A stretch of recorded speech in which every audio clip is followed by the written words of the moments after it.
2021. Usually you come to us.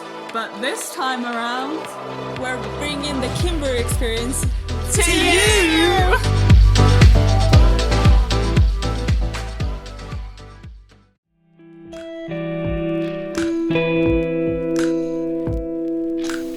Hello everyone, maybe you have a lot of questions running through your head, like what is Lent? What should I give for it? How do we celebrate it? What am I supposed to do? Why is it so important? Well, I'm here to tell you that Lent is the most important celebration we have as Christians. Yes, even more important than Christmas, and far more important than just Easter bunnies, eggs and chocolates. Easter Sunday celebrates Jesus' return from the dead. It's a time to challenge yourself, a time to grow, a time to stop settling for what is simple and easy and just become the best version of yourself. And yeah, all of this sounds great. Time to celebrate Jesus' return from the dead, time for us to grow, to challenge ourselves to become a better person. But how do we do this? Well, there's 3 simple things that we usually do. We pray, we fast, and we give. And it's a time for people to practice justice towards God by praying, justice towards yourself by fasting, and justice towards your neighbor by giving. And nowadays it's more common to find people that either give something up or take something on, and this is to help in this transformation that we have to have like inside, like in our hearts, in order to become the best version of ourselves. So Lent is a period of 40 days. 40 days that you have to work towards a transformation of yourself, to become better, to make sure that you're fixing the mistakes that you made in the past, to fix relationships, just to become a better version of yourself, right? And these 40 days begin with Ash Wednesday. And Ash Wednesday is there to remind us that we all make mistakes.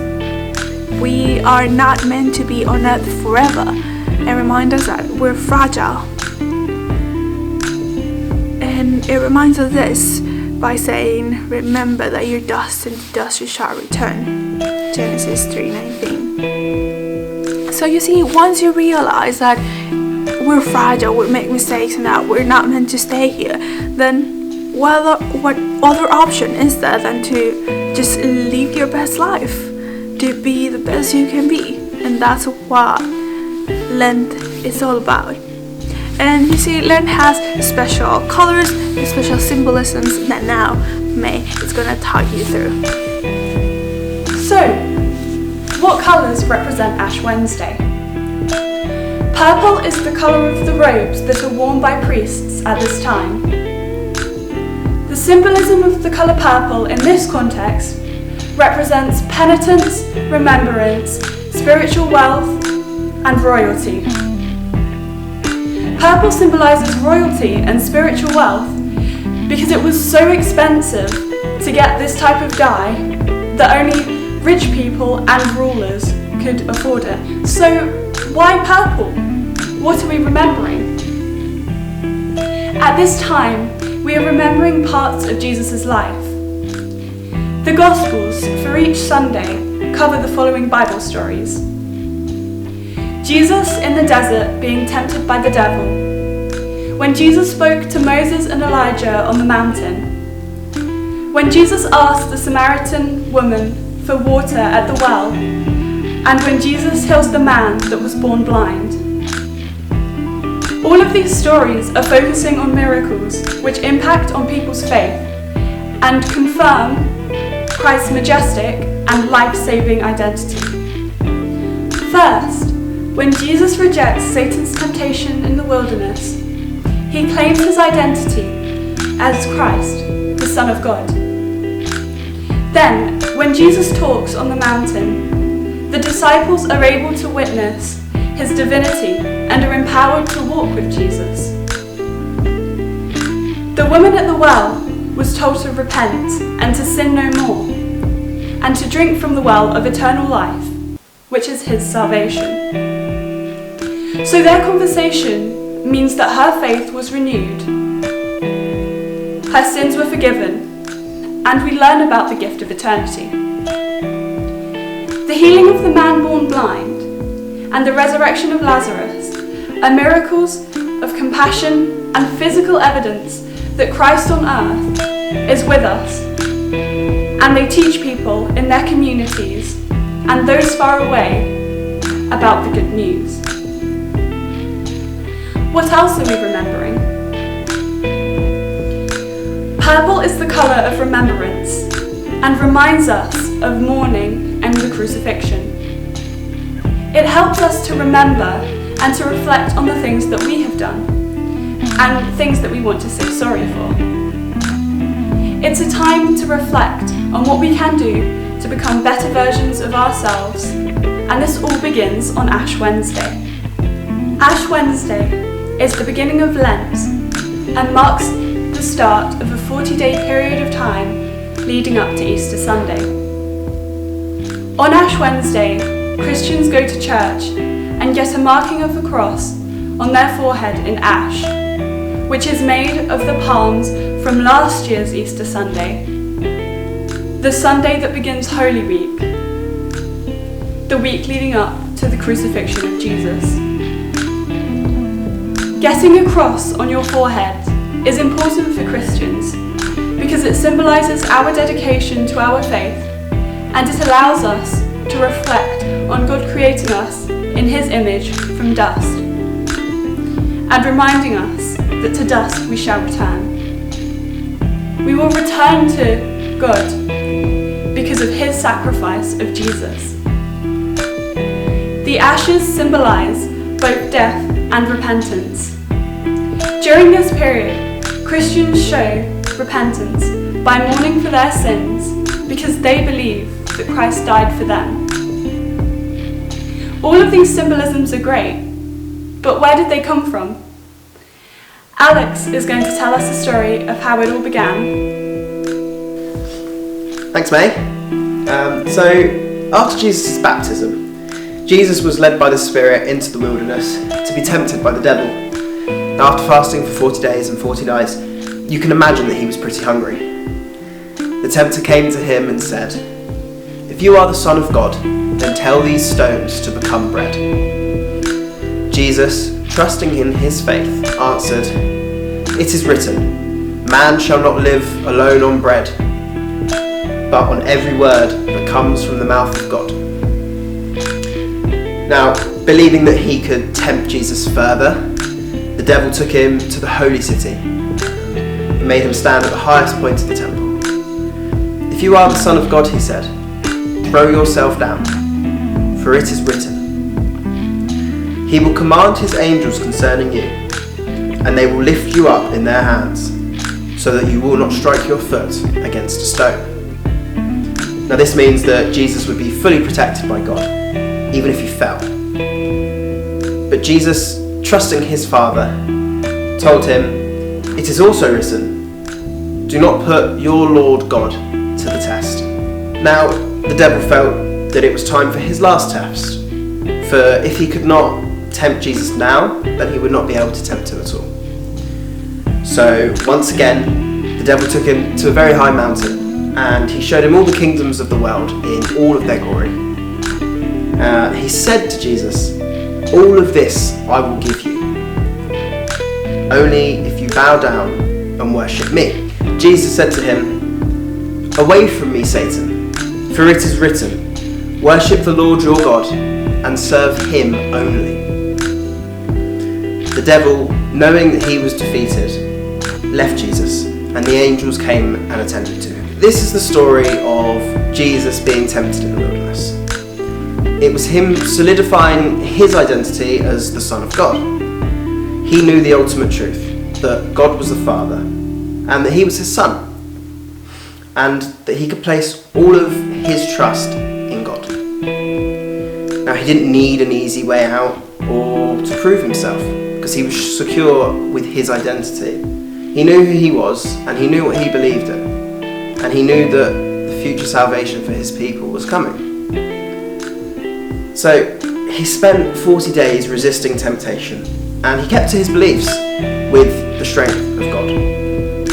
Now, really, we do the same thing today. We just do it slightly differently. We have temptations like sweets or fizzy drinks, and during Lent we show our resolve and we use our faith in God to resist these temptations.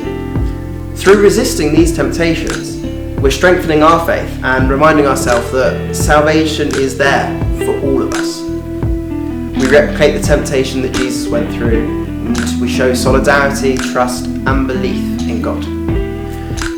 Just as Jesus spent 40 days in the desert, our Lenten journey also lasts 40 days. This time is a preparation for the celebration of Easter, a time where Christ's light will shine through the darkness and true salvation will be revealed. This period of time begins with Ash Wednesday, as May mentioned before, but just before Ash Wednesday comes Shrove Tuesday, something that we better know now as Pancake Day. It's the day where we finish our preparations for our Lenten journey. It's a day of celebration and a day of feast. And it's the last big feast that we have before our 40 days of fasting. It's also a day to use up all the food in the house that we give up traditionally during Lent. But there's more to Shrove Tuesday than just pigging out on pancakes. It's a day to confess our sins, but it's also a day that we receive absolution from these sins. Now, Lent ends with Easter Sunday, which of course is the day that Jesus rose. Now, we use Lent as an opportunity to reflect on what it means to be a follower of Christ. It's a time to grow and strengthen our faith, which binds us all together, and it makes all things possible because of our love and commitment to Jesus. We use this time of Lent to reflect on Jesus' life and the suffering and sacrifice that he went through. Now, I hand you over to Molly, who's going to let you know some things that we can do during Lent. So what can we do during Lent to reflect on the season and our relationship with Christ? Often when we think about Lent, one of the first things that comes to mind is fasting or giving something up. As in, I'm going to give up chocolate for Lent. And that's sort of right, but not quite. Fasting is not just about giving things up or subtracting things from our lives. It's also about adding something. We subtract something so that we, or perhaps God, can add something new. And so the answer to the question that we ask ourselves during Lent of should I give something up or take up something new is to do both. Because what happens in the void left by what we choose to give up? If I give up an hour of video games or social media, what do I do with that extra 60 minutes? If I give up chocolate or takeaways, what do we do with that extra money? When you stop doing something you're used to doing, you notice different things. And Lent is just like that. We take something up, we take notice of different things in the void of what we gave up. Lent is a season where the church pauses and takes notice of the journey of Jesus to the cross. And by us giving something up, we're unplugging, allowing ourselves the time and the freedom to notice things too. So in the absence of what you may give up, what can you take notice of? Maybe you give up an hour of gaming or social media and you add time for silence and stillness to our lives that are full of noise and movement. Maybe you give up gossiping and you add prayer when we're usually silent towards God. Maybe you take care of creation by trying to use less single-use plastic, by turning off power, taps, and take up noticing the impact that you have on the world. Whatever it is, by not subtracting for the sake of it, and by adding something positive and new, we're invited to notice God. The way he's actively working in and around us each day, the way he speaks through scripture and through our communities, the whispers in the silence, and the shouts from things like the dramatic sunsets. So I encourage you to subtract something from your lives this Lenten period, in order to add an opportunity to notice God and others around you. So there you go. Hopefully after this, all the questions that you guys had in your heads in the beginning about what the meaning of Lent is or how to approach it are now solved. So remember that we come from ashes, and to ashes we will return. Remember to live your life to the fullest, because we're not meant to stay on earth forever. So once you know this, then just live your best life. Open your heart to transform yourself. As Jesus did in the desert, fight temptation. Become better. And remember to give something up, but also to take something on. And to try to notice those things that you usually miss because of social media, or the way that you act, or the way that we treat others. Remember the meaning of it. So go on, put effort into your Lent, and happy Easter, everyone. Thank you so much.